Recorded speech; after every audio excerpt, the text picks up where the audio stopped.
have been a massive addict. Well, the guy said, "Let us check your bags. You got any aftershave?" And I was out, "You're taking the piss." I was like, "Well, no, yeah. They take it all off you. You might drink it. I went. I was like, "What?" If I kept it a secret and just pretended I went to a mental health clinic and I had like something going on and kept it all secret, I don't think I'd be sober today. It's important to me being honest.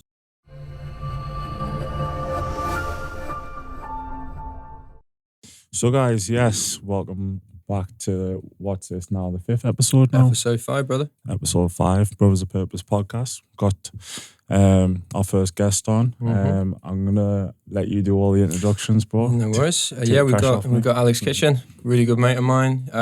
My sponsor through his last 8 months of my recovery journey, co-owner of No Limits Fitness, and a very good friend. Alex, you want to introduce yourself a bit, mate? Yeah, so what's happening? Yeah, thanks for having us on, lads. I'm Alex. I'm a personal trainer, have been for like 10 years. Co-owner of No Limits, performance and mindset, and endure events. And yeah, that's pretty much it, to be honest. I'm a dad, got 2 kids, and here we are. No, I love that, mate. So I think if you, I know a bit about your journey, but I think just going to a bit before you started the fitness, before that, so a little bit where you're from, upbringing side. So grew up, well, from a young age, I was played football, was always like into like sports and things like that. Went to Wickham College, sports college, it's the one, and basically left there kind of, but you said before I got into fitness, or just from when I was young? Yeah, mate, just whenever, just before sort of, I think, No Limits, and before you went into all of that. Yeah, so basically just the football, that was taking over my life, to be honest. From, I can remember being like, my little brother getting picked up by Newcastle at like 5, and then me wanting to do the same thing, and kind of getting obsessed from an early age. Like my dad played professional football, and yeah, from like 9-year-old, I was probably training, I don't know, 4 times per week, and then just getting kind of obsessed with exercise from a young age. I remember always having like a really fucking busy mind, like overactive, obsessive on certain things, and that would be the only way to kind of shut me, calm my mind down, would be to exercise. So I would take it to the extreme anyway, and like just to give you an idea, I would have like football, cricket, like mixed martial arts all in the same week, and I'd train on my lunch break when we got a comp, I'd train after school with football, then do the gym. And basically by the time I was 16, I had like 2 operations in 1 year, just purely from overtraining. So after that, kind of had to rebuild myself. And ended up leaving school, went straight to play for Newcastle under 18s. Like, so it was full time in hopes of like getting a professional contract. Basically got moved. Like I started playing for the 21s and things, had a few bad injuries, but to be honest, gave me best shot, and it wasn't really enough, and that was quite hard. So I left there and went and played football in Scotland for St Johnstone, trying to push into the first team again, but didn't really work out, to be honest. If I'm totally honest, I wasn't like the best technical footballer. Like, I didn't really believe in myself, didn't feel like that's what I was Whereabouts did you play? Centre half. Yeah. You played as well, didn't you? I've heard stories about you playing. Yeah, man, I got about, but don't worry about me. So, after that, things went a little bit downhill, but I started doing like personal training. So I knew if it didn't work out, I always had that passion in like strength training and conditioning. I knew that would be my thing. So that's what I've been doing kind of past almost 10 years now. So obviously, because I know you had a pretty big change. When did that sort of happen? Because you went from your growing up, and Dom, we've got Dom with us as well, by the way, today, one of Alex's and mine, really good friends, but Alex has known him since you guys were how old? 7. Since, he kicked me football over the fence in school. I've heard that story. He replaced it though. Yeah. So since then, it's been like, 20 odd years? 22. 22 years. 22 years. Time flies. No, exactly. Well, I think, because obviously when I met you, I didn't know too much about the backstory. Well, I didn't know anything up until that point, but the first bit I knew was about sort of the recovery side. Yeah. But I think what's sort of an interesting place to start is where where did that sort of shift in mentality? Was it when you left Newcastle? Was that when things changed for you? When I left I was playing, I was injured at Newcastle, right? And it was Peter Beardsley at the time. He just was like, whistle, Kitch, come in. And I was like, right, lads, I've got to go and find out if I'm getting a contract. And all the other lads had been released. But I was training with like, I was injured again. I was training with like Obertan and Kabai and one other player, I can't remember his name, but like first team lads. So it gives you this like false sense of like hope because you're in with these like the stars, but you're not really there. So it makes you like think what's going on.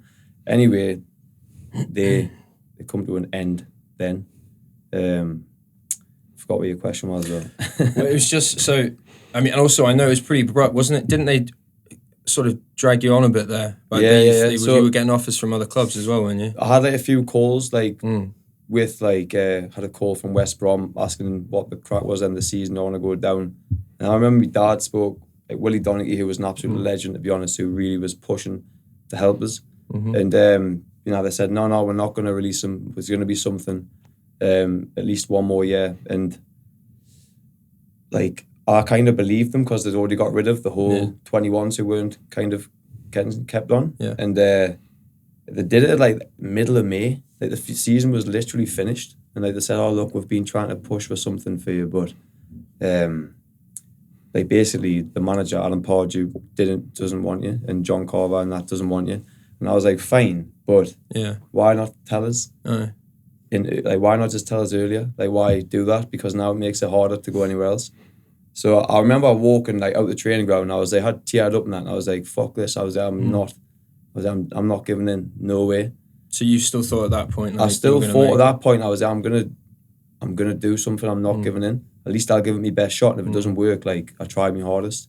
And I was dedicated. I just wasn't the best technically, but I was like physically good, like quite a good defender, but on the ball, I wasn't like terrible. I had some good improvement, but to the standard I needed to be. They were comparing us like Colaccini. They were like, oh, Colaccini's in front of you, he's in front of you. There was a lad like Remy Street, I don't know if you know him, but at the time he was unbelievable. He was ahead of us. And a kid called Lubo Saka who plays for Slovakia first team now. And like I didn't feel bad because I thought like they are genuinely, I think they are better than me, which is fine. It was just the timing. And then I kind of went all over the country. I was in my car, I had like literally no money. I was driving down to Bristol. I was driving down to Tranmere. I went to Bristol. They said I was too slow. And I was like, are you taking the fucking piss? That was like one of my best things. I was quick. I was like, I haven't even watching anything. But I remember going on these trials and I just didn't want to be there. And my confidence was totally gone. I would go for a winner header and I was thinking I'm going to lose it. I'm going to lose it. I had no inner belief whatsoever. It was like the worst. That's a horrible, like, lonely feeling because you feel like worthless, and it's like I wasn't sure if I should give in because I felt like I was letting my dad down because he'd been driving us around for all these years, you know what I mean? And I had an agent at the time called Spencer Downey, and to be fair, he was sound, he was trying to help us, and he said, look, we're going to go to St Mirren in Scotland, and funny enough, that's where I met Connor because he was on loan. Was that where you met him? Well, I already knew him from school, but I was in his flat. Again, they said no money, probably just didn't fancy us or whatever. And then I went to St Johnson and I did one training session. Like, oh, he has a 2-year deal. And it was terrible money. But the agent at the time was like, look, just see this. There's another opportunity to get back. And I was like, I saw past the money and things and I just had hopes of trying to get into the first team. So you took it? I took it and I was living in digs. Like I was living with his family in Scotland. And at the time I didn't really drink or go out.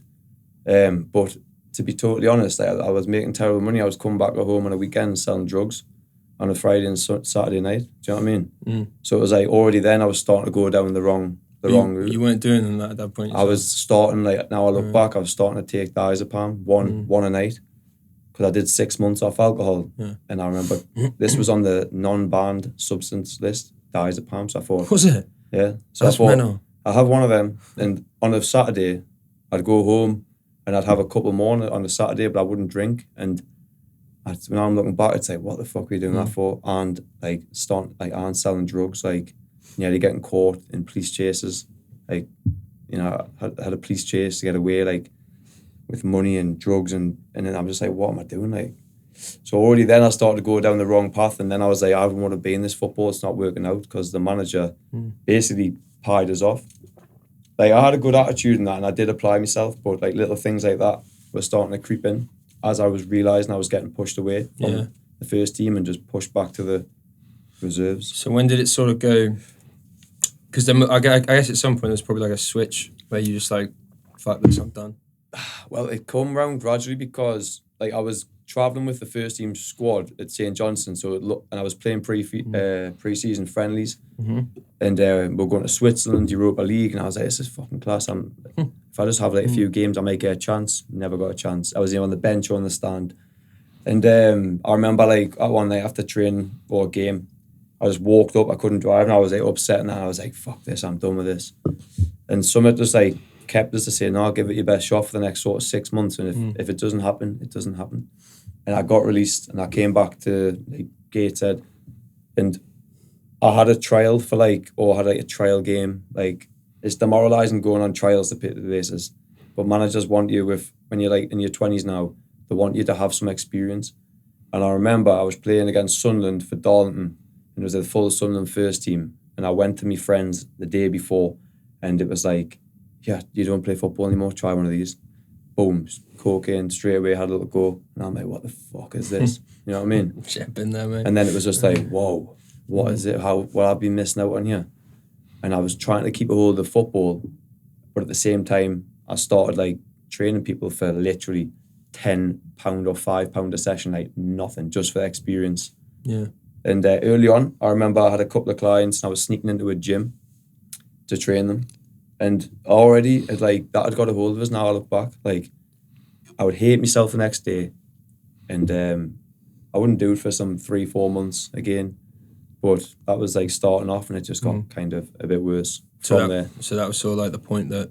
Yeah, that was the point where I started playing part-time football and would go out, or would play on a weekend, you'd get like 150 quid, and that was quite good at the time for like a 21-year-old or 20 playing for the Northern League. And I was like, how the fuck have I ended up here? I've give all my life to try and get here, and I've ended up with the people who've just been fucking about. And it was like, it was hard. It was really hard to like take, because you go out and see people and it's like, oh, how's football going? And it's like a sore subject.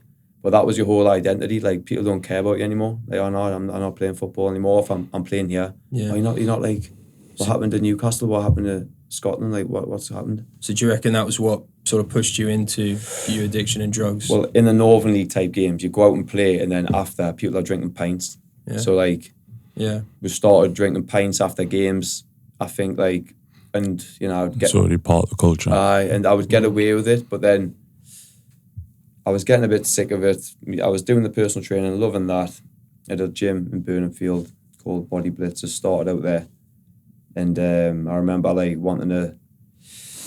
I kept playing for maybe 2 years in that sort of level, but I broke my leg after maybe a year, and I got stretchered off, and I was like, I'm not doing this anymore, and I went straight from the gym, from the hospital, break my leg, straight to the gym, started lifting weights again. I never ever stopped training no matter what was going on, and it got like, I started to get fit again, but I would drink like 8 pints on a Friday, maybe even 10, and I'd go straight and play a game, 90 minutes, and I would get away with it somehow. Yeah, I mean, I've heard stories, and obviously we've spoken how even when you were at the sort of, you know, the full-blown active addict stage, you'd still go and do ultra marathons, which I think's like, I mean, you got to talk about that, because I think that's like, I mean, pretty mental story, that. So the football, I sacked it off and I went to Australia. Yeah. But the marathons and that came a few years after, when I got back, which was basically, I remember, put it this way, I signed up to do, it was a 50k, which is like, 30 mile or 32 mile, and had like 8,500 feet of elevation, which is a fair bit for your first one anyway. And my friend had just been fighting at the arena, and we went back to his after, and the run was the next day, and ended up drinking I was trying not to drink that night, but I drank and ended up doing coke as usual.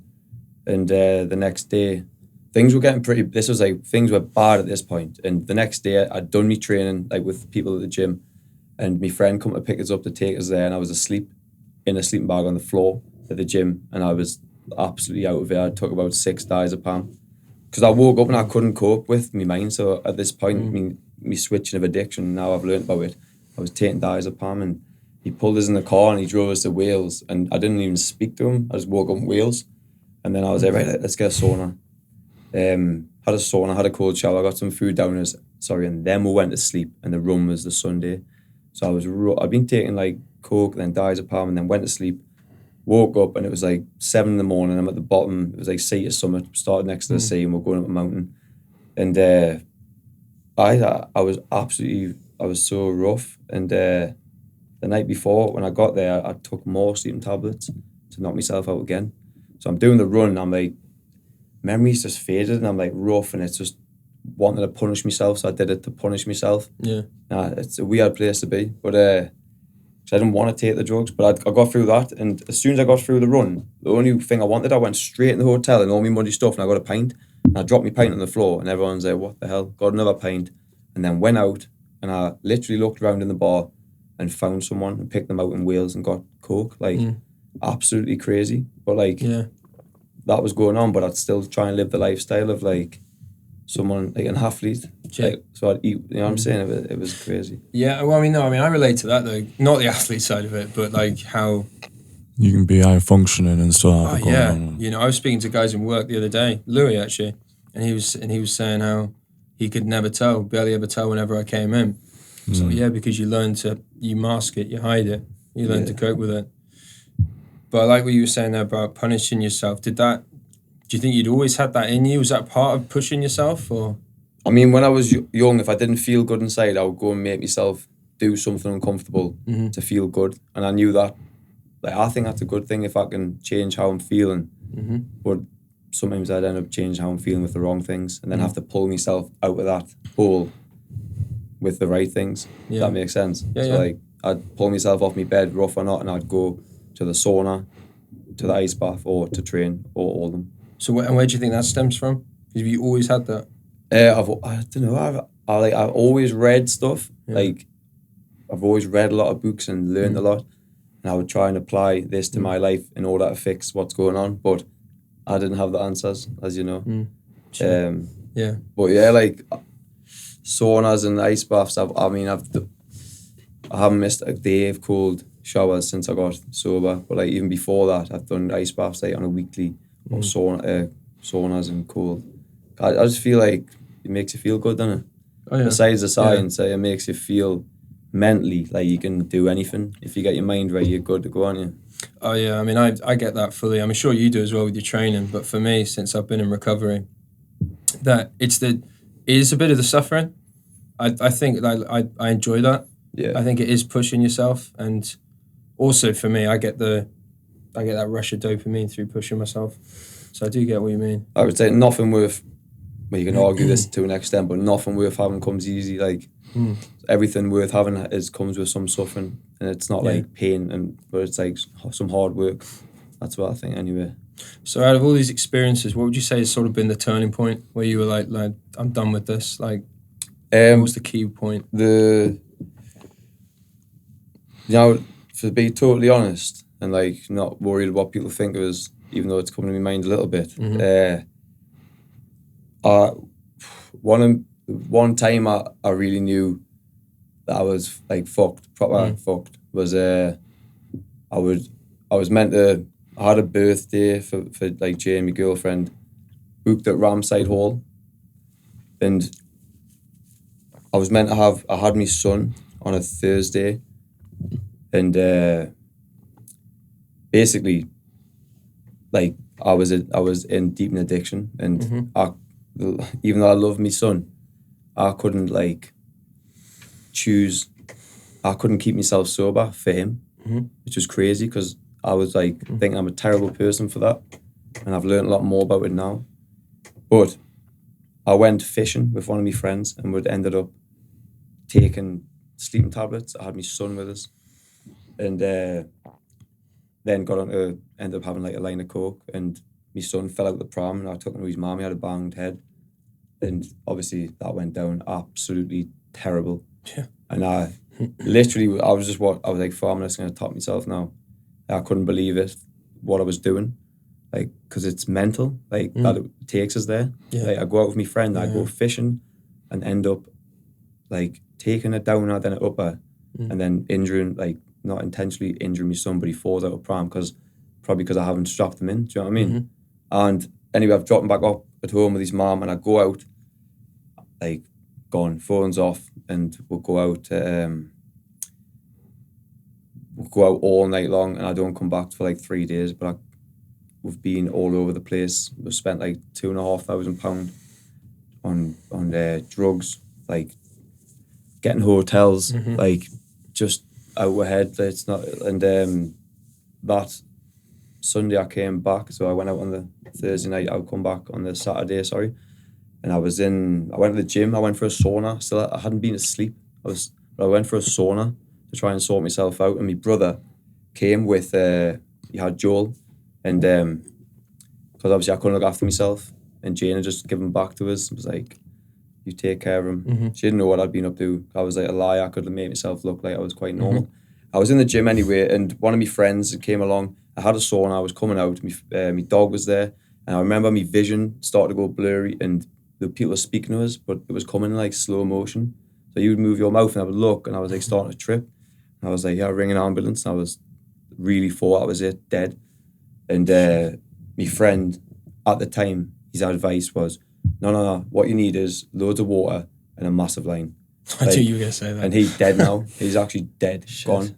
So it's obviously it's deep because it sounds so inconsiderate, but when I've learned about addiction, I'm at peace with it now. But at that point, I knew like what on earth, it didn't sit right with us. And then I would go into these spirals of like coping with that. So it would be like wake up to smoke weed, kill the thoughts. Yeah. Quiet the head. Just and I would switch addiction. So I would drink, and then I would smoke, or I'd take sleeping tablets. I'd want to stop that, so I'd switch to this.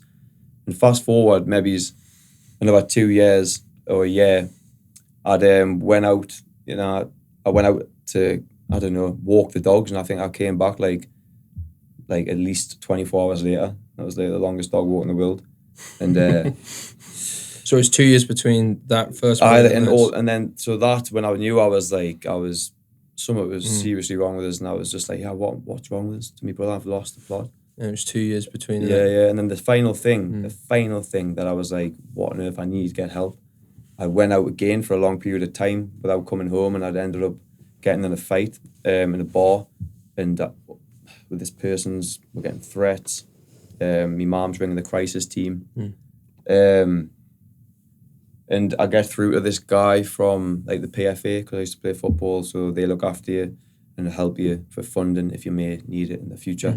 And my mom had got in touch with them, and they'd offered to send us to a rehab clinic. So basically, my mom sorted all that out for us.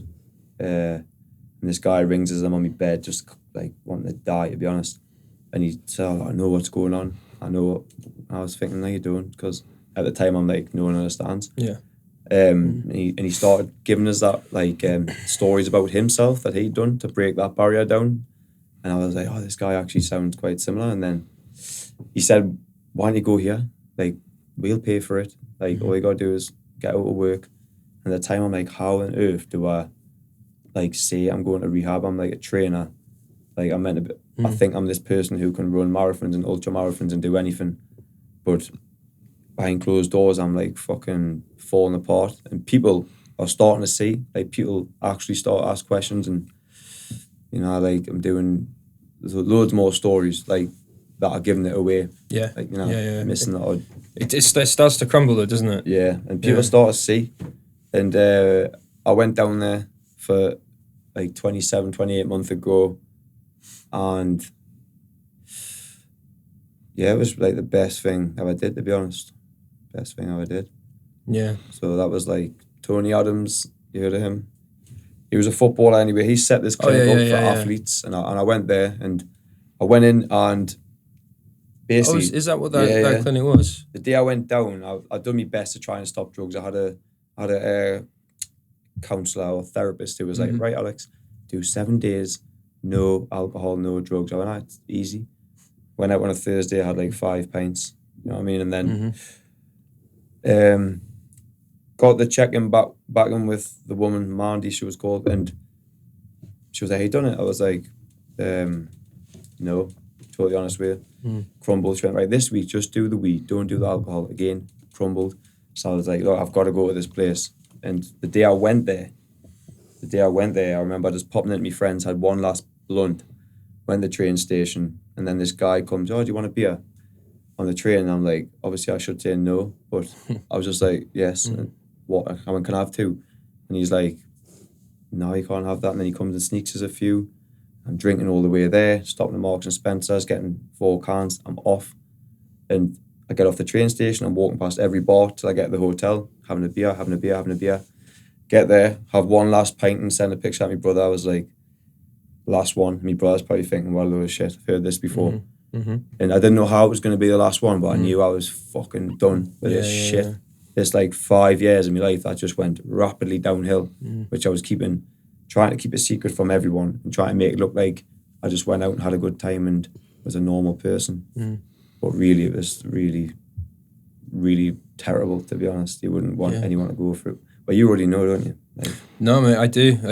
And like that was the main thing that connected you and I. So just for a bit of context on that, when I came out of rehab and I went to my first Cocaine Anonymous meeting, Alex and Dom were there. It was Dom's first meeting, first one for a while. And by the end of the meeting, because all I've been told is you've got to get yourself a sponsor. So by the end of the meeting, I was like, right, I'm going to ask this guy. So I just, nervous as hell, shaking, managed to ask Alex. And, luckily he said yes. Because, you've had a profound effect on me, mate, in these last 7-8 months. So that's why it's great going through your story and getting you on here. But rehab's an strange experience. Because for me personally, I loved it. I loved those 28 days because I loved having those 28 days out of society. It gave me that reset. But it is, I don't know if I actually went in fairly sober. I'd been smoking a weed pen before, but like I'd been at my family, like they had hidden everything else. So when I went in there, I remember I just had this moment where I was like, how did I get here? Like, how was it for you when you actually got in there? Well, the guy said, let us check your bags. You got any aftershave? And I was out, you're taking the piss. I was like, well, no, They take it all off you. You might drink it, I went. I was like, what? Anyway, he was an addict and alcoholic, which I thought at the time was just smackheads and just tramps on a park bench, no money, no clothes, no job, no ambition, bums. But I was wrong. Yeah. Anyway, I got there and they explained like what addiction is. This was the main thing that made me get it. Sat us down in a place like, well, not as nice as this, but had like a whiteboard up with the 3-fold illness. And I was just like, no, it's like, whoa, what the fuck is this? Yeah. Because I thought it was all my fault. And obviously I've had a part to play in it, but when they told us it's a mental obsession, it's an obsession of the mind, it's a recognised disease, I was like, well, that's understandable then, because I don't want to do the stuff I'm doing. It changes everything when you see that, yeah. I don't want to do this crazy shit. I'm trying my best. I've tried 100 times. I've wrote it down. I've been a hypnotist. I've been the doctor has told us, look, I'm do something for us. And crying in front of a doctor I don't know, and they don't know what to do. So believers, when I say I've tried, you know what I mean? And problem is, by that point, no one believes you. Yeah. And I just remember the mental obsession part, and I was like, honest, because I was saying, you've got to be honest, open-minded, and willing. So, like, leave your ego to the side, which I was like, fine, that's fine with me. And I was like, that is like what I go through every day. I'm like thinking about how I'm never going to take drugs again. And then as soon as I've given to that, I'm thinking about how can I take drugs without anyone knowing? And how can I keep it going for as long as possible? Yeah. Or like, how can I get away with it? Like, how? Who or what would you say was like the biggest influence in just starting? Well, I seen this page on Instagram called, it was like Sober Celebrities. Like my mom was tagging us in all this stuff every day, and I would like look at it. I didn't want to face it. I was like, I don't need that. I'm not that bad. And I seen like Bradley Cooper, Brad Pitt, Eminem, Samuel Jackson, Tom Hardy. Not Keanu Reeves. Who's Ben Affleck? Ben Affleck. I mean, the list literally, if you Google sober celebrities. So I was like, yeah, this can affect anyone. So I was like, there's no shame. Like, despite what everyone else says, which I don't fucking care anyway, like, literally can affect anyone, successful or not. So that was what helped me, seeing successful people being affected by it. Because, like, who am I to say it can't affect me? Just because I think I'm, like, in my mind, I'm physically fit or something, so I can't be classified as an addict or alcoholic because I'm in shape. But even that was deteriorating. But yeah, so that was it. But then, you know, the mental obsession, then they say about the physical allergy. And as someone said, it was one too many, 1,000 never enough, because you don't want 1 pint, you want 10, you don't want a line, you want a bucket load. You know what I mean? I want to feel it. It's not like I just want a little bit. Yeah. So I was like, Jesus, I was like, that is literally like what I'm experiencing. So they say, all right, just don't put the first one in, and you can't experience that aftermath, but you can't live in the mental obsession because eventually that'll win. So they say, you've got to live in this, which is the solution, the spiritual part of it, the third column. And they say, look, you've got to live here. So you have to be self-care, you have to do the 12 steps. It's mainly the 12 steps, but there's other things like getting a sponsor, sharing at a meeting, being honest, being willing to do things. Coming out of it, did you feel like you kind of had all the answers, or was there still things kind of like missing coming out of it? Right, so I had a therapist in there. He was a guy off Sky Sports, you probably know him. And he was 27 years clean, and he was like, they sit you down and they know everything about me. They know me better than I know myself at this point, and I didn't know how at the time. But so when I try and tell them some bullshit, they just like call it straight out on it. And I said, look, mate, all I want to know is when I leave here, I just want to take mushrooms and smoke weed, please. So can you just tell us what I do? And he's like, that's how that works. Right, Alex. He went, how is that going for you at the moment? I was like, what do you mean? He's like, well, like, how's the mushrooms and the weed going? And I was like, not very well. And he was like, right, well, this way here has worked for millions of people. So do you want to just give it a go? And I was like, right, okay. And at that point, I asked, like, well, can you just tell us the tools I need on the outside? Like, because when I get out, like, what do I do? Like, how do I act? What do I say if someone says this? Can I go to a bar? Can I go here? Can I go there? What do I do? And I spent every day learning about that, asking questions about that, and doing everything that they asked. Like, for example, like they said, this book here, 3 people have read it. Them 3 people are 20 plus years clean. I was like, right, well, obviously just read the book. Like, do what they did. Where some lads are just fucking about, like, not taking it serious. Oh, yeah. Like, you know, one of the lads, like, love him a bit, been there 5 times. He's like 50 odd. Something's not right. If you, do you know what I mean? You got to grab a hold of it. And I think that's what I was talking to one of the guys, because I've got my sort of WhatsApp group from who I was in rehab with. And we were talking this morning. There's similar things. There's 4 or 5 of us who are still sober, but there's 20 plus people that aren't. And it's not down to, I think one of the things we were talking about was it's not just stopping whatever you were using to sustain your addiction. It's not just stopping the drugs, stopping the booze, whatever. You have to change how you deal with life. You have to change how you cope with life. Because for me, I didn't want to grow up. That's the main thing I've taken from the whole thing. I didn't want to grow up. I didn't want to deal with life. So what did you have to change in that respect? what do they have to change to, like, deal with life on the outside? To manage life after rehab? Because I know when I came out of rehab, I was terrified. Yeah. I was terrified because... Right. I got you. So the main thing for me was learning about the boundaries. Like, so if I say to one of my friends who some of them weren't real friends, although they were nice people, they were just drinking and taking drugs or whatever together. But if one of them says to me, oh, you want to come out this weekend and have a few beers? And I say, oh, I don't drink anymore. And then if that same guy rings me in a week and says, are you coming out for a beer yet? You're not having a pint yet? You got to keep going to them meetings. What's wrong with you?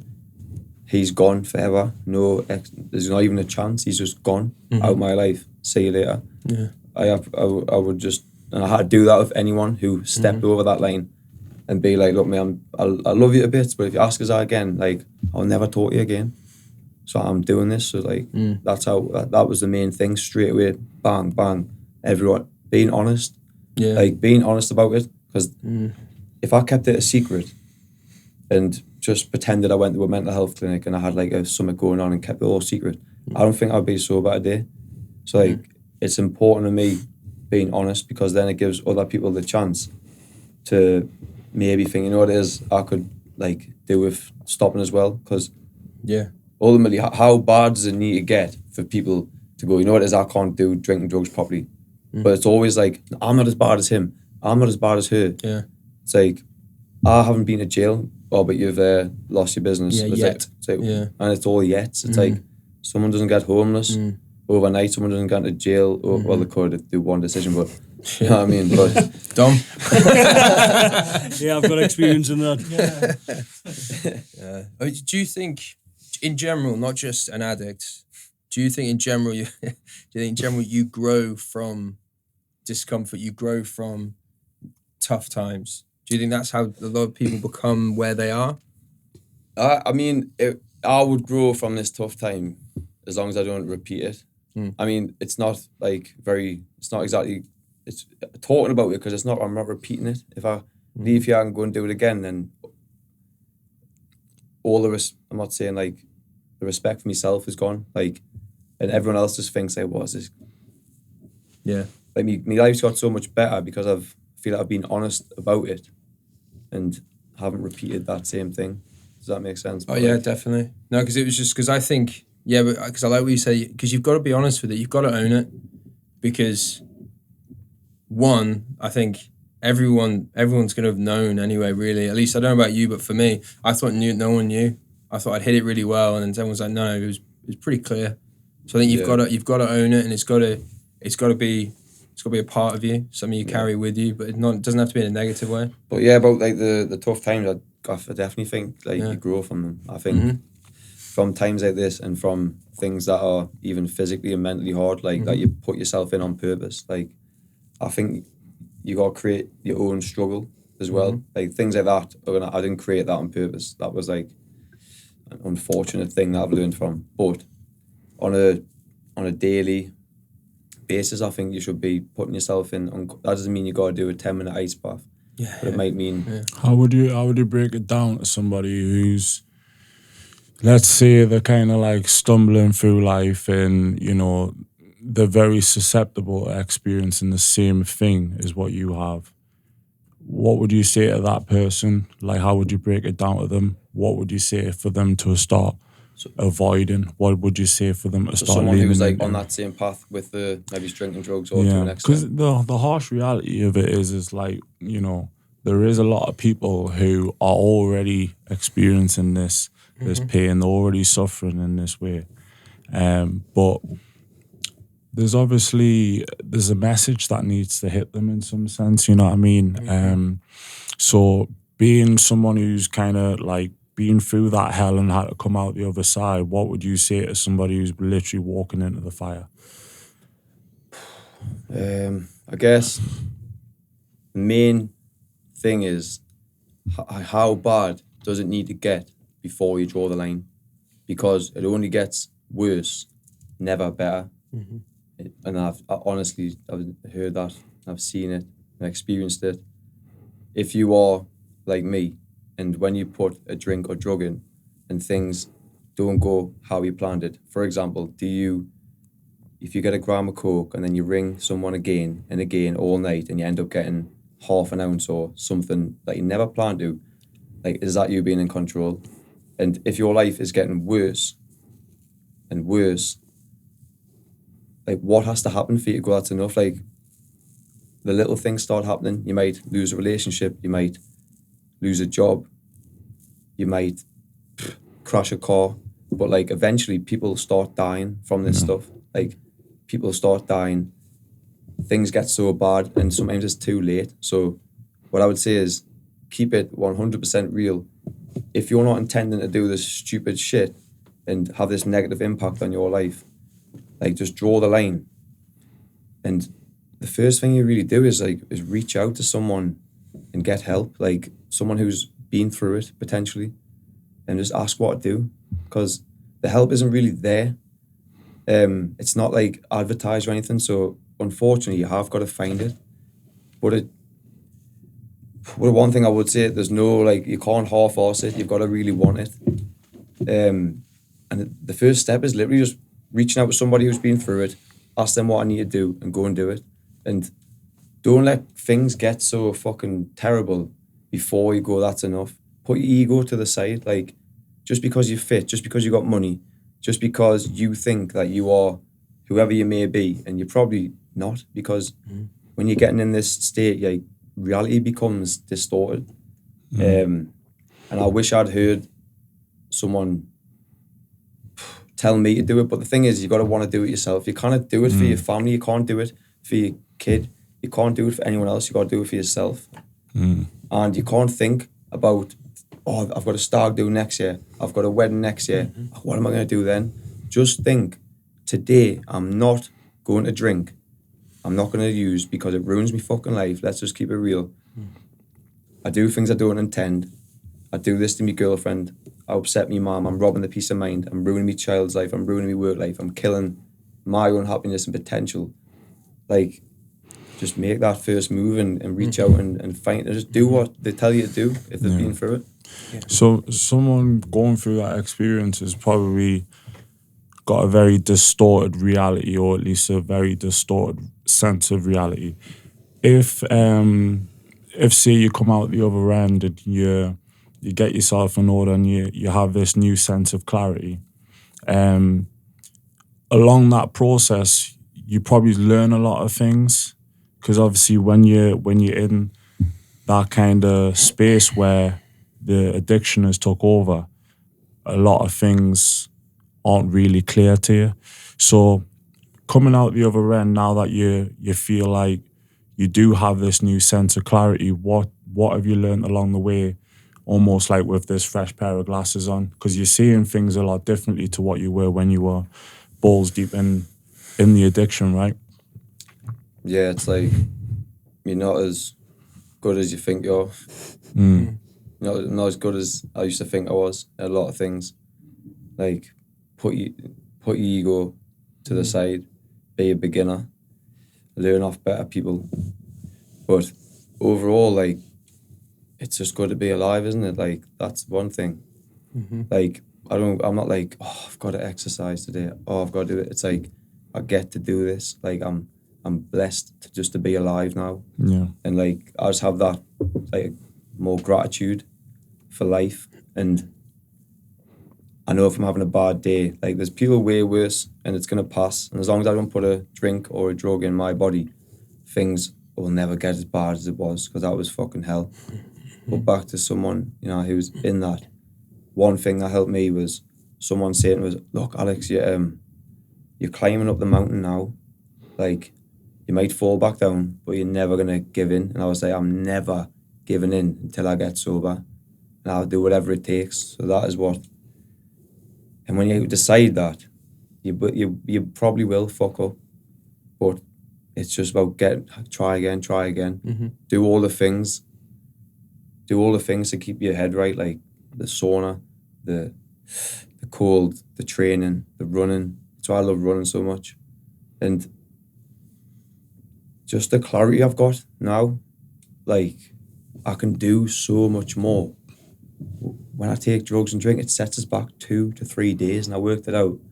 Well, roughly worked it out, and I forgot the percentage, but 2 or 3 days a week gone, right? At least, sometimes 4, because I'm still at 50% or 20% off the weekend or off whatever I've done. And if you look at the whole year, that's like, you've probably got less than a year of like the full you. Maybe just a third of the year. So now I've got the full year. And the problem now is I can't slow it down. But I'm not saying it's a problem, because everyone who is successful has an unbalanced period. There's nobody who, maybe the odd occasion, but everyone you think of successful has the unbalanced, and people just go, you're just obsessed, there's fucking something wrong with you, mate. And it's like, no, there's actually, I think there's something wrong with you, because you've got no ambition or drive. Like, some people don't have to have it, but do you know what I'm saying? Like, well, ignorance is bliss, right? I think that's so true. So I learned a lot. It's mainly just. So, I think for me, because my life, just like yours, is infinitely better now I'm sober. Yeah. But it doesn't mean it's easy every day. No. Because you do have to embrace that discomfort, and for me, it's I can't put things off anymore. I've got to face everything. I'm sort of past the point of I've faced a lot of the old demons I've had, so I'm beyond that point. But now, like you say, it's finding things to fill your head, quieten your mind, keep yourself occupied. Yeah. How do you deal with the struggles now? How do you deal with when life throws things at you now? It is whenever it is I'm struggling with, face that. Yeah. Don't run from it. Mm-hmm. So as someone said in rehab again, it was like, fuck everything and run, fear, face everything and recover. Whatever the most discomfort, like the thing that's causing problems, avoidance doesn't solve it, but action alleviates anxiety. So if you face it, then it seems that you work it out. It's never as bad as it is in your head, either. Never. It's always the fear of the unknown, isn't it? Yeah. That's what it is, the fear of the unknown first. But face it head on, and you always find out it's nowhere near as bad as what you thought. 100%. No, I agree with that. So how does life look for you now? If you give everyone a little recap on where you're at now. Basically, right now, I've just over the past 2 years been doing endurance. So done a couple of Ironmans, done a couple of 100Ks, 100 mile. Now, in between, I was trying to focus on growing the gym and doing this new business with enduro events, the running events. But right now, it's kind of, 5 a.m. get up, I'm in the gym coaching for 4 hours, and then I usually do 4 hours work on one thing that I'm focusing on. And that could be, right now, designing me online some programs or gym work, getting whatever, improving the gym, and then I'll coach on the night time. But training wise, I usually have it's just changed a little bit. I've been doing a lot of running, but right now it's like trying to just get back on the weights again. But yeah, just to be totally honest, I wake up in the morning, I do a little prayer, do a little meditation, write a gratitude list sometimes, and I plan my day, and then I go in. At the end of the day, I do a little recap work and plan for the next day. Just being prepared, trying to prepare well, and think about what I really want, setting goals and ticking them off, and just always trying to get better. I'll spend most of my day listening to podcasts and learning when I can, and just working on things I want to build, to be honest. Who are you listening to at the moment? Alex Hormozy at the minute. It's just he's some guy who's very relevant to me because he did the whole gym thing and nailed it. But he just gives out absolute solid business advice and mindset things and real life things you can take and just apply right now. Yeah. And it's it's what's so useful, podcasts. But yeah. When you're doing this 100 miler, how did you? Because for me, that's just mentality. You surely, because if you can do, well, you've told me that you've told me to do 50K. For you, it's mentality, right? How do you do that?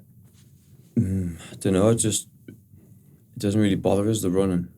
It's just that's crazy. I just try and enjoy it, and then eventually it's gonna get.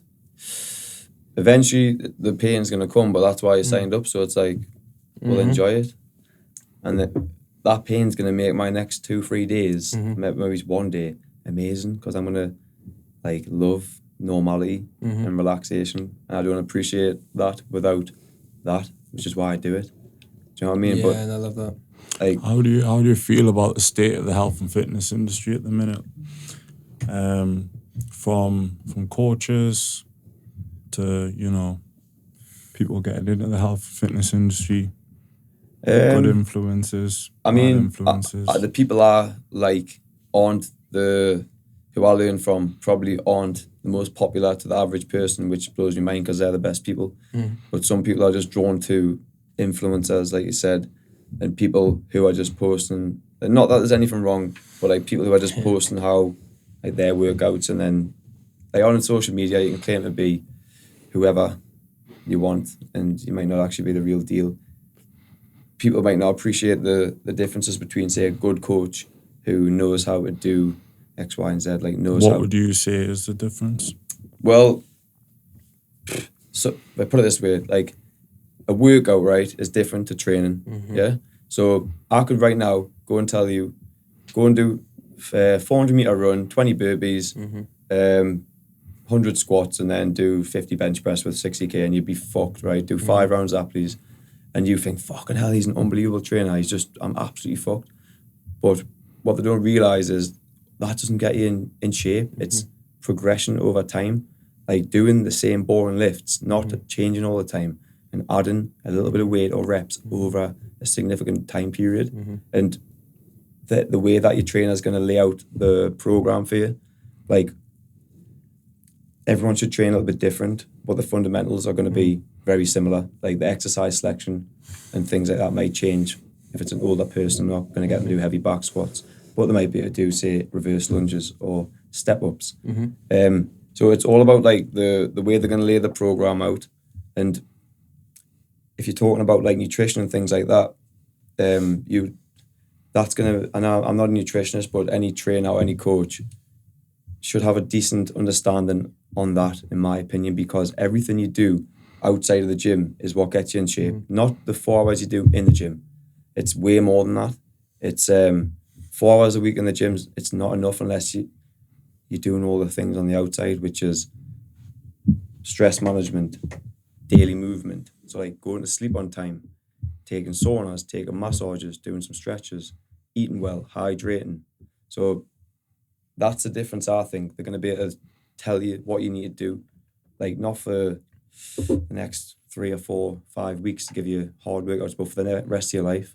So you know how to train and get in shape, and you should have a goal in mind. It's like that's some people are just working out, doing random shit all the time. Yeah. But when you move out of training, you have a clear objective of what you want to achieve, and having that goal kind of drives you to train. I think if you've got a good coach, they're going to tell you, they're going to lay that path for you. You know what I mean?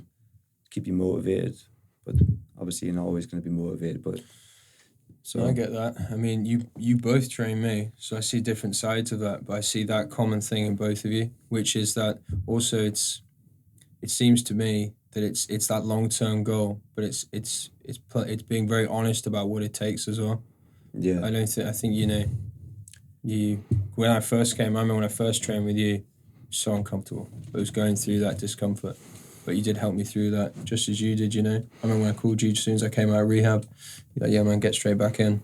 Yeah, Yes. I feel like the success that somebody experiences working with a coach, a big prerequisite for that is just understanding what you're getting yourself in for. If you've got a good understanding of what you're in for, then you come in prepared. Sometimes people set themselves expectations that are too low, expectations that are too high. So I think as early on as possible in your journey, if you find that middle ground where you understand what you actually need to do, that usually determines your experience working with a coach. Because look, at the end of the day, your coach can't eat your meals for you. You know what I mean? Your coach can't eat your meals for you. You have to understand that whatever you get out of your coach, in order to sustain that, you kind of need to be open to learning from your coach, and I think that's what the difference is between a trainer and a coach. Anyone can train you, but to be coached by somebody, it's to understand that person's psychology, I suppose. I think that's only maybe thing that I don't feel too comfortable about in the industry. It's like there is a lot of coaches who don't particularly have much of an interest in how all these parts interact. Like you said, it's not just your training, it's a lot of other habits around it. Do you feel like that's probably the one area of the health and fitness industry that is most like misunderstood, like what you've actually got to pay attention to? I think that the thing that's most misunderstood is people come to me and be like, have you seen this person's workout? And it's like, it's not about them having the best workouts, or him having the best workouts. It's like finding what works for you, and it's all very similar. But it's not that like his program's going to get you in significantly better shape than my program or something. It's just the way you stick to it, isn't it? And like stay consistent with it. But yeah, I think like some people, a good coach is going to be able to show you how to live for the rest of your life and educate you on how you need to eat and what the fuck you need to do outside of the gym, because it's way more than just inside the gym. Otherwise, everyone will be in shape because everyone's got a gym membership and everyone, you know what I mean? Yeah. What's a lesson that you've learned along, could be from years ago or recently, that's completely flipped everything upside down for you, changed the way you see things, your perspective on life? So just recently, really, like, don't try and outwork. Like, everyone goes on Instagram, like, you will not outwork me. I'll outwork him, all this stuff. Like, we all work quite similar hours, right? So it doesn't come down to, like, if you work 8 till 6 and I work 8 till 6, like, how did you outwork me? Like, how do you judge that? So, like, instead of trying to do more, it's like, do the things that actually matter. So it's removing all of the shit out of your weekly calendar that doesn't matter. Like, and just focus on the things that really, if it's in your business, that turn the needle or make the money, if that's what you want to do. Yeah. Don't waste the time doing the small shit. Do you know what I mean? But like, so for example, I heard someone saying, if you can make more money in an hour than it costs for you to outsource, say doing a food shop or cooking your meals, getting a cleaner. Yeah. Like, if you can get on the phone and you can go, bang, there's £200, £300 off a lead, just an example, then why would you spend 20 hours a month cooking your food? Because you can make in a phone call £300, £300. Like, just leave that to someone else, pay them £15 an hour. And I've seen all the things, right, that humans do, human stuff like cleaning, cooking food, shopping, maybe there's a couple of other things. It came in 96 hours a month for the average human. That's a lot of time. And for £1,500, you can buy that time back. Yeah. So I've really I love that. recently been, I've started doing it to an extent. I'm not there yet. Like, I can't just go bang as the full thing, but I've put a fair chunk out. And in that time, I'm now applying to myself and to business to get better. And that's been the biggest, like, light bulb moment for me. It's like, whoa, I can just get that time back. Like, level up. Yeah. And just double down on the things that make the money and grow the business. And No, I get that. Yeah. Do you think the people that you have around you play quite a big role in just improving yourself and developing yourself? Or do you feel like it's a solo game? It depends if them... I mean, you can think people are helping you, and really they're not. So you got to be careful. For example, if you want to go all in on something, it takes longer than you think. It always takes longer than you think. So someone telling you that you're obsessed, you're fucking obsessed, you need to have a day off. Like, no, see you later. Like, I know I'm not normal. I don't want to be normal, because most people who do well aren't normal. Do you know what I mean? Because they've spent it. Yeah. Normal people do normal people stuff, and but is that normal as well? You know what I mean? I don't know what is normal, but I know what I need to do. So if you've got someone telling you shouldn't, why do X, Y, and Z, holding you back, like, it's fine just to let them go as well. So, like, but the people who understand you when you tell them this is what I want to do, and if you're up for that, then you're still in my life, and I'll be in yours, and let's do it. But, like, the people, them people, yes, great, because obviously you need people around you who you love and care about, and you don't just want to be by yourself, do you? But the people who are holding you back, who potentially make you feel bad for doing what you want to do, like, they don't need to stay around.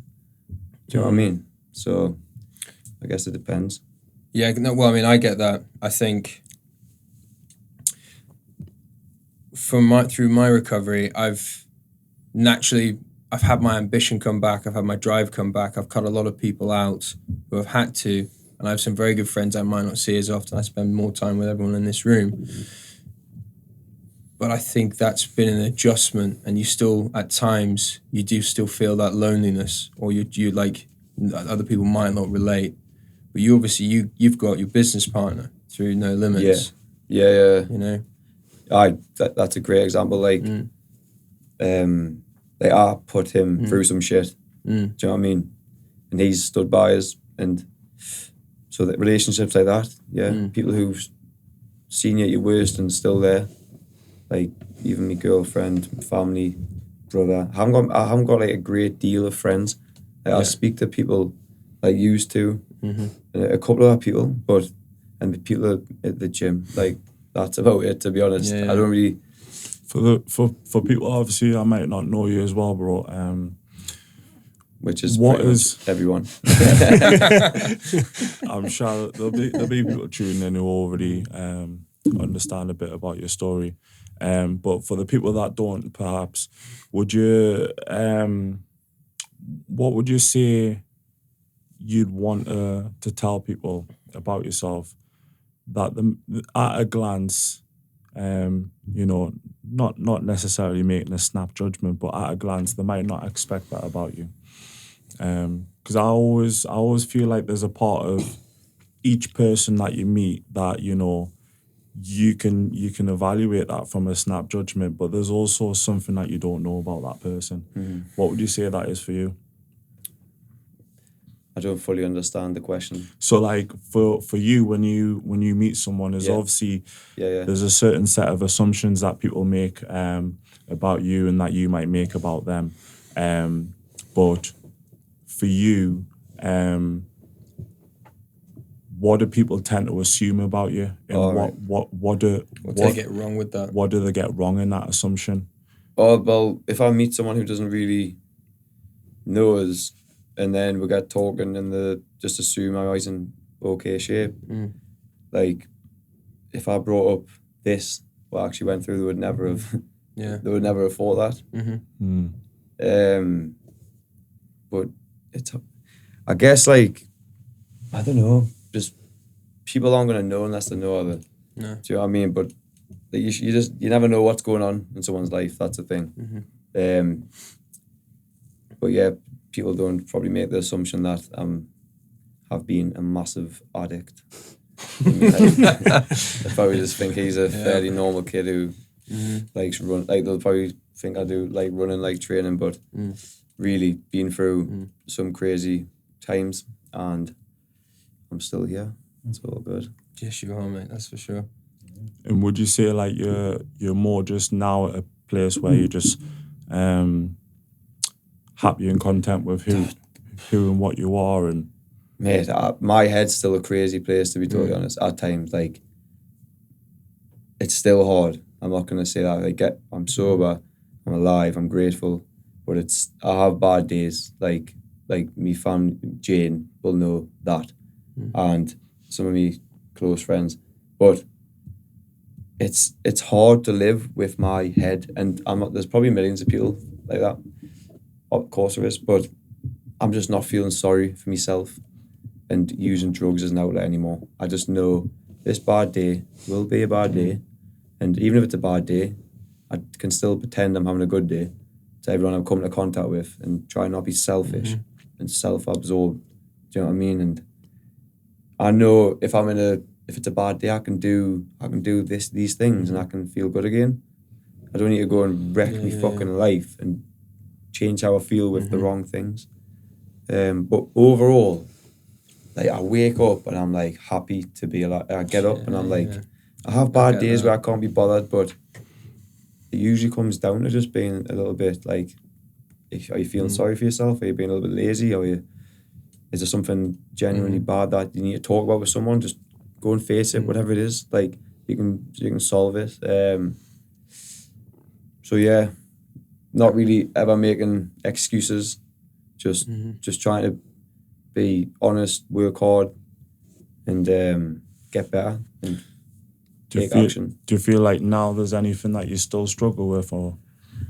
I struggle with the little jobs, like opening letters. Mate, I get that. I'll go run 100 miles, but I don't want to pay a bus fine. Do you know what I mean? Like, and I get hyper focused on things, and like the little tasks, like sending a bank transfer to someone, or like I'll go see someone to a message. Or I'm going to see someone about like answer the phone. Like the biggest problem in my life, I would say a woman, she's called Judy, but that's what mine is saying. She's helped me a lot, and she's a local like hypnotherapy, is that what it's called?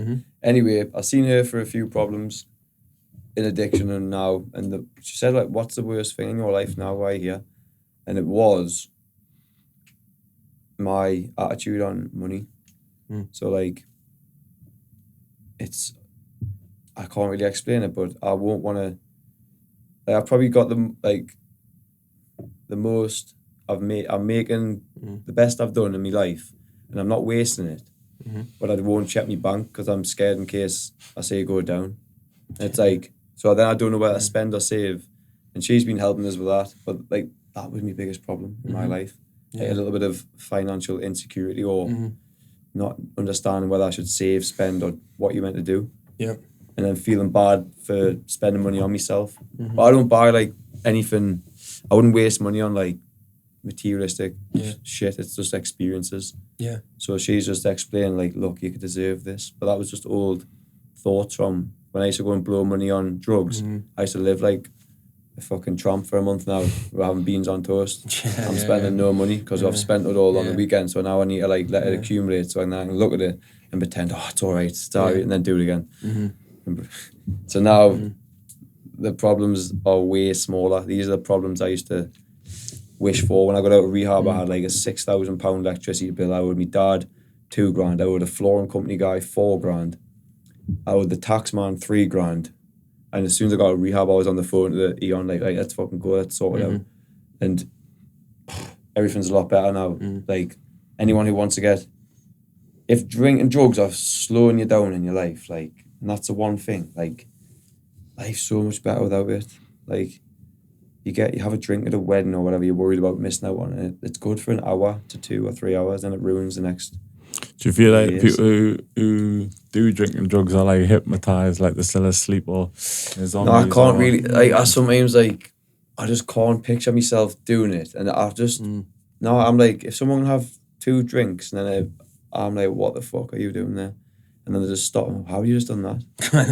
How the fuck have you just had one glass of wine? How do you feel about it from like a cultural perspective now, though? Because obviously, it was a part of your world. It's no longer a part of your world, but it's still a part of society, like a big part of society.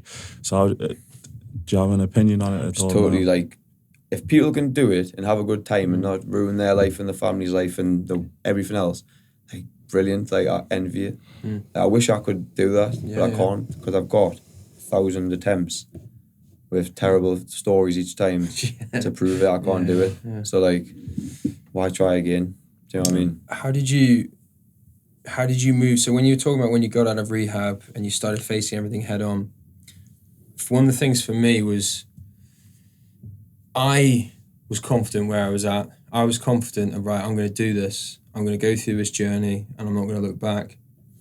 But by that point, my words meant fuck all to everyone around me. Yeah. So how did you navigate that, and how did you get past that point of the people around you that were still in your life, and for instance your business partner? How did you continue progressing? How did you move through that? Well, people just don't, like you said, don't believe you at first. Yeah. And then a month goes by, 2 months goes by, and your behaviours, as well as the behaviours you used to accept of other people. Give you an example. I would people please. Yeah. Because I blew work on the weekend, I would now be doing all the jobs at work to make up for everyone else's, because I was the cunt. But, and they'd be like, oh, it's just sound this. I probably wishing I'd go back out on the weekend so I'd do everything else. Like, all of a sudden a month goes by, 2 months goes by, and it's like, oh, like Alex isn't doing maybe all that.